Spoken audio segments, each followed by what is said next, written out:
Berjumpa lagi dalam permenungan kita edisi Rabu 17 November 2021 dalam pekan ke-33 masa biasa. Bacaan-bacaan liturgi hari ini, bacaan yang pertama dari surat kedua kitab Makabe bab 7 ayat 1 ayat 20 sampai 31 dan bacaan Injil dari Injil Lukas bab 19 ayat 11 sampai 28. Hari ini adalah peringatan Santa Elizabeth dari Hungaria, seorang biarawati.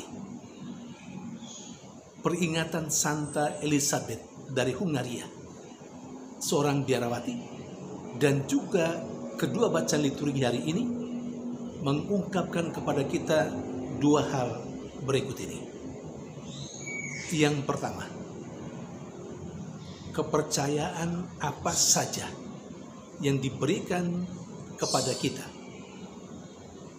harus dilaksanakan dengan penuh tanggung jawab. Bacaan Injil hari ini berbicara tentang seorang bangsawan yang mau pergi ke luar negeri untuk diangkat menjadi raja. Dia memberikan 10 mina kepada 10 orang hambanya untuk dikembangkan, supaya ketika dia kembali setelah menjadi raja, dia akan memperhitungkan itu dengan ke-10 hambanya itu. Hamba yang pertama diberi 1 talenta, hamba yang kedua juga diberi 1 talenta. Semua hamba diberi 1 talenta. Hamba yang pertama, ketika rajanya kembali, ia mempertanggungjawabkan apa yang dipercayakan oleh rajanya. Dia menyampaikan dengan penuh kegembiraan bahwa 1 mina yang dipercayakan kepadanya telah menghasilkan 10 mina.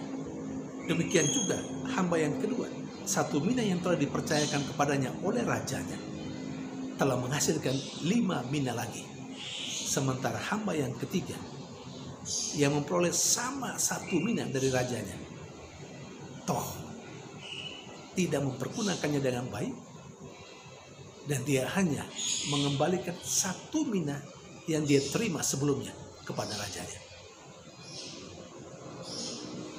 Apa reaksi raja terhadap hamba yang pertama yang telah menghasilkan 10 mina lagi? Raja memberi kepercayaan 10 kota kepadanya. Demikian juga hamba yang kedua yang telah menghasilkan 5 mina. Kepadanya raja berikan tanggung jawab untuk 5 kota. Sementara hamba yang ketiga yang tidak menghasilkan apa-apa, 1 mina dia terima dari rajanya, dan 1 mina saja itu juga yang dia kembalikan kepada rajanya. Darinya diambil mina itu dan diberikan kepada hamba yang pertama yang telah menggandakan mina itu menjadi 10 mina, dan yang telah dipercayakan kepadanya 10 kota. Karena kata hamba itu, kepada yang punya akan diberi, kepada yang tidak punya akan diambil daripadanya apapun yang ada padanya.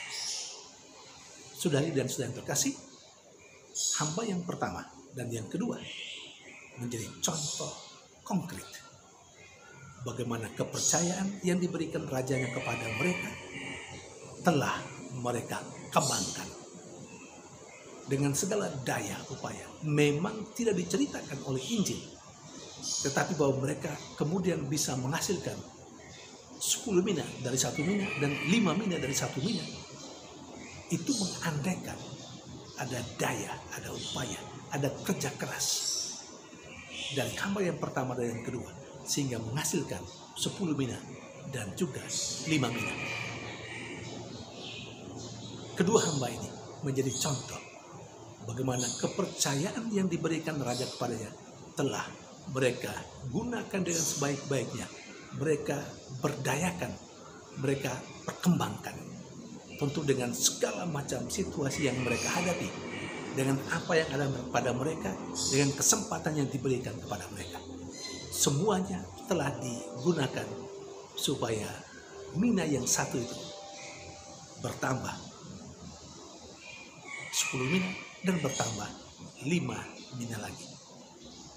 Saudari dan saudara terkasih, demikian juga Santa Elizabeth dari Hungaria yang kita peringati hari ini sebagai seorang biarawati. Sepeninggal suaminya, dia disingkirkan dari istana. Tetapi situasi yang dia hadapi telah membuat atau tidak membuat dia down. Tidak sama sekali. Dia tetap tegar dan bahkan mengembangkan hidupnya dengan apa yang ada pada dia, dengan situasi yang ada, untuk tidak saja bagi dirinya, tapi bagi sesamanya, terutama yang miskin, yang kecil, yang sederhana. Nah, Santa Elizabeth juga menjadi contoh konkret bagaimana kepercayaan, bagaimana ia mengembangkan hidupnya untuk keselamatan orang banyak. Dan dua hamba dalam bacaan Injil telah mengembangkan mina yang dipercayakan oleh raja, oleh bangsawan itu untuk kepentingan sekurang-kurangnya. Mereka lalu akhirnya mendapat kepercayaan yang lebih besar lagi. Saudari dan saudara terkasih, hamba pertama dan hamba yang kedua telah mengembangkan hidupnya, kepercayaan yang diberikan kepada mereka untuk kepentingan. Katakanlah mereka menghasilkan mina yang baru dan juga mereka mendapatkan imbalan. 10 kota dipercayakan kepada mereka, juga 5 kota dipercayakan kepada mereka, terutama untuk hamba yang kedua. Itu untuk kepentingannya. Tapi Santa Elizabeth telah mengembangkan hidupnya demi kepentingan orang lain. Orang-orang yang sakit, orang-orang yang miskin, orang-orang yang sederhana.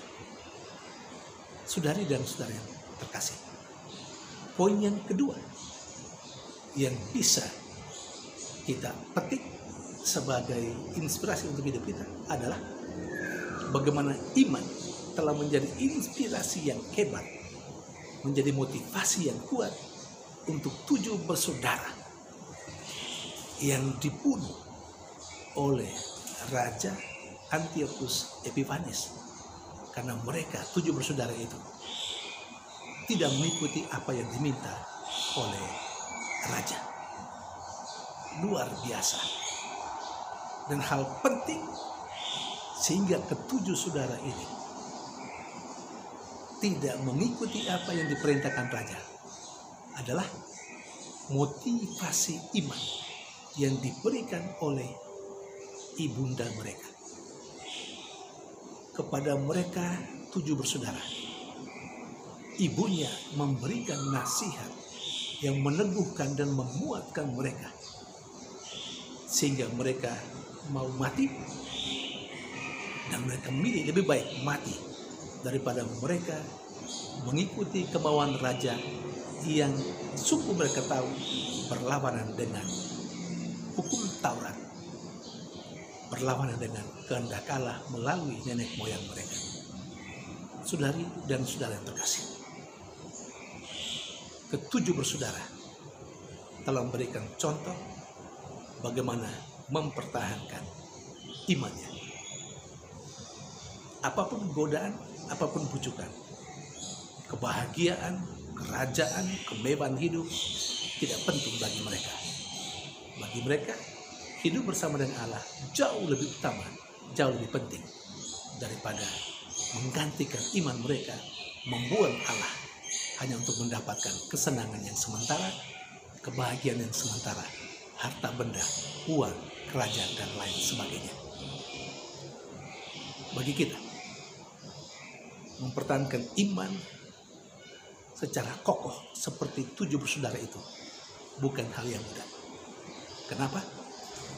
Banyak orang kita tahu dalam pengalaman hidup kita atau menurut cerita-cerita orang, banyak sekali orang meninggalkan imannya, menggadaikan imannya, menjualkan imannya, menjual Tuhannya hanya untuk mendapat jabatan yang sementara, kebahagiaan yang sementara, harta benda yang sementara, sementara membuang kehidupan itu sendiri Allah, Tuhan yang mereka imani. Semoga cerita tentang ketujuh bersaudara dalam bacaan pertama hari ini memberikan kepada kita kekuatan, peneguhan iman, sehingga kita lebih memilih Tuhan kita, lebih memilih iman kita, lebih memilih Allah kita daripada harta kekayaan, daripada kesenangan yang sementara, daripada status yang sementara saja kita pegang lalu kemudian hilang. Kemana arahnya? Saudari dan saudara terkasih, semoga Tuhan memberkati kita.